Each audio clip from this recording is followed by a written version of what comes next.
Alright guys, what's happening? Sean Ames here from Heart of America FPV, and let's talk about some Freedom Spec batteries. So you guys know we started this series, a league, maybe a league. I mean, I don't know if I'd call it a league yet, but we're hosting drone races. We're trying to normalize or bring spec racing to the forefront of FPV drone racing. It's been awesome.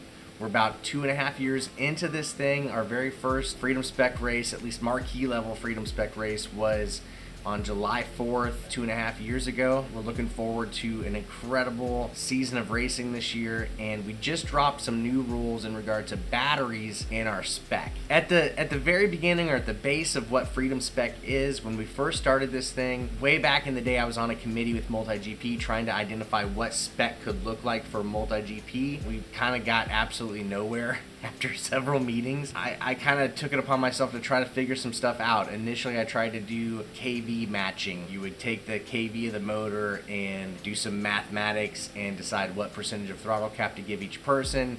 The guys in Texas did something similar with like an online calculator that took into account the prop and stuff. And it would get kind of close, but it wasn't perfect. And so the journey kind of continued there, trying to identify what is the absolute bare minimum components that could be spec'd, and we could still have like compelling, real spec racing, real close spec racing. We settled on what is now Freedom Spec, which means you have to use a specific motor, you have to use a specific prop, you have to be a certain weight, and you got to be on 3S voltage. Right out of the gate, things seemed to work really nice. People started adopting it. We did our July 4th race. The guys in Illinois started doing races, and I'll put this picture up on the screen, but Amari showed up to a race in Illinois at Riggs with this monstrosity. And what he had done is he had taken his quad and absolutely stripped it down insanely, made it as light as possible, feather light, and then put a 3000 mAh 3S battery on it. I don't remember what the math was, but quad was probably around 200 grams or so. The battery was the other 260 grams. He even had to like strip down the battery to where it was like bare lead soldered to cells. In his own words at the time, I remember him saying that if I crash, my heat is over. The quad was so fragile, if he touched anything, he was gonna break his arms. He had like chamfered the arms down. He literally like dremeled the arms down to be super duper thin, and the thing was awful, but it was quick. It was without a doubt the fastest Freedom Spec quad that ever existed. That modification kind of took us to doing a dry weight and all up weight kind of form, where you had to have your quad weigh at least 260 or 280 grams, and then the battery could be any weight, but if it was over 200 grams, your quad was going to be overweight. You're allowed to be overweight, but obviously you want your quad to be as close to the 480 or 460 point as possible. That worked well. That got rid of Amari's kind of freaky quad. And to kind of back up there to Amari's freaky quad, kind of impressed by it, and I understood why he did it. The reason why we put rules in place that got rid of that was for his own good.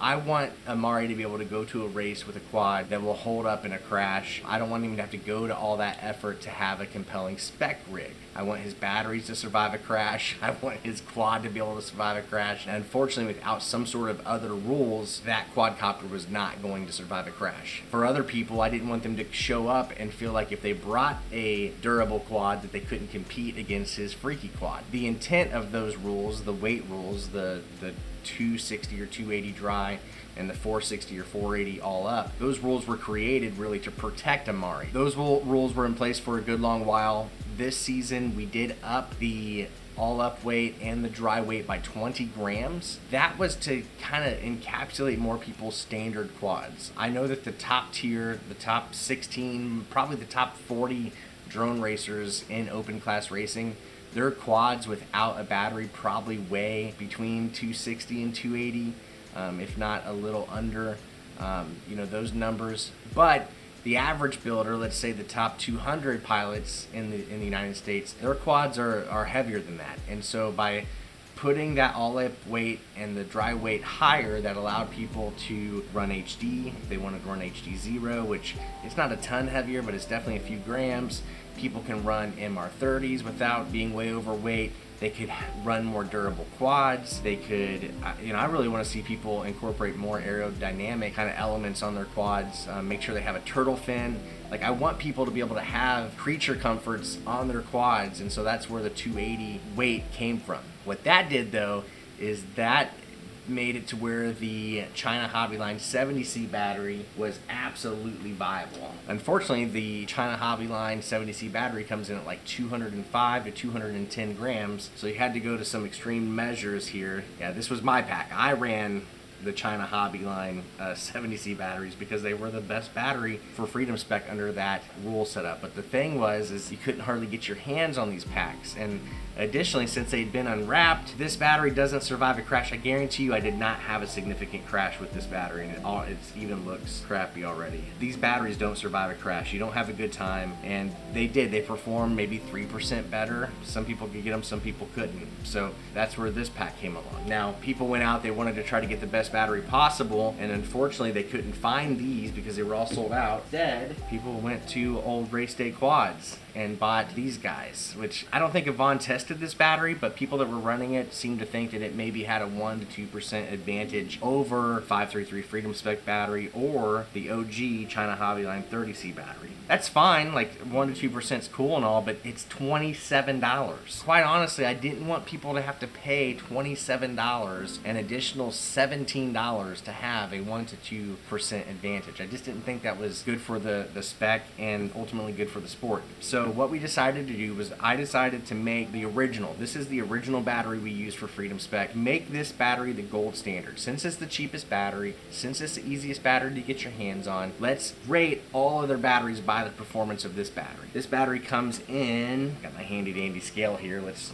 check it. But this battery comes in at 183 grams. If I tear it and put the 533 battery on, it's 16 grams lighter. However, these batteries are really close to the same performance. Maybe this battery's 1% worse than this battery, but it's also 16 grams lighter. So if you're running a heavier quad and you need the extra weight, then you know, this might be the battery for you. So that's what we decided. So I took the gold standard of the China Hobbyline 30C. I have zero relationship with China Hobbyline. I've literally never had a conversation with them about Freedom Spec. I want to look into maybe doing a white label Freedom Spec version of this battery, but I haven't done that yet. I don't have any relationship with them. Just at the end of the day, it's the cheapest battery. When Yvonne did a bunch of tests, it was kind of, out of all the batteries that were very, very close, it was the one, you know, at the top of that list. So what we did is we took this battery, the gold standard $10 battery. We took the 533 Freedom Spec battery. It's a lot lighter, but maybe a little bit less well performing than this battery, We put those two on the list, and we took a Tattoo battery because I do want to respect the guys that are sponsored by different companies. We found a Tattoo 35C battery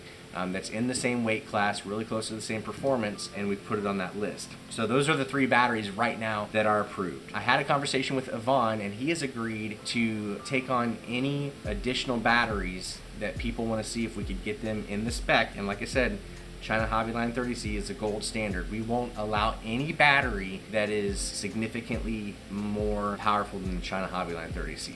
If you've got a battery that you think should be on the list, you're willing to kind of put your money where your mouth is, then what you can do is you can send two brand new batteries, two brand new in the box, never used batteries to Yvonne, and he will test them against the China Hobbyline 30C. And if they are within the range of performance and weight, so we're looking for a battery that's probably under 190 grams for sure. We're looking for a performance that is somewhere between the China Hobbyline and the 533 battery, if we're being honest. So if you've got a battery out there that you would like to see added to the list, then reach out to me. I'll get you in contact with Yvonne, and you can ship them to him, and we'll do the tests and see if your battery could be added to the list, to the approved list. To me, the whole battery thing is not about generating revenue for the spec. The battery thing at the end of the day is about having the best racing possible, making sure that when people show up, they feel like they are on an even playing field. That's the situation with the batteries. I wanted to share that. I had heard after Freedom Spec Costa Rica, where we kind of had the wild, wild west with batteries, there were companies out there that were looking to make like a 200 gram super 3S battery. Although that would have been cool, it probably would have been like $30 to $35. And I don't want you guys to have to spend $30 to $35 on batteries. That's what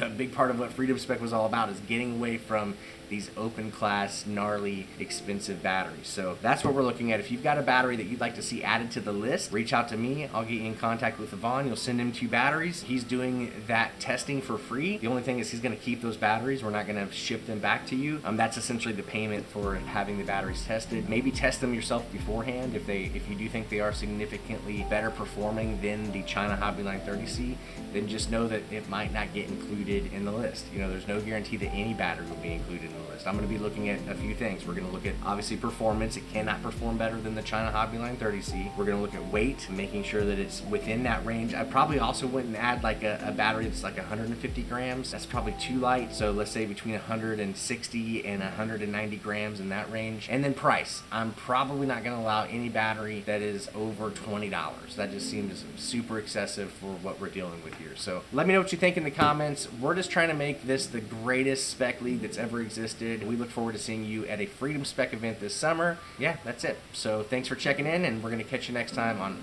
Heart of America FPV. Later. Gosh, that was a lot of talking.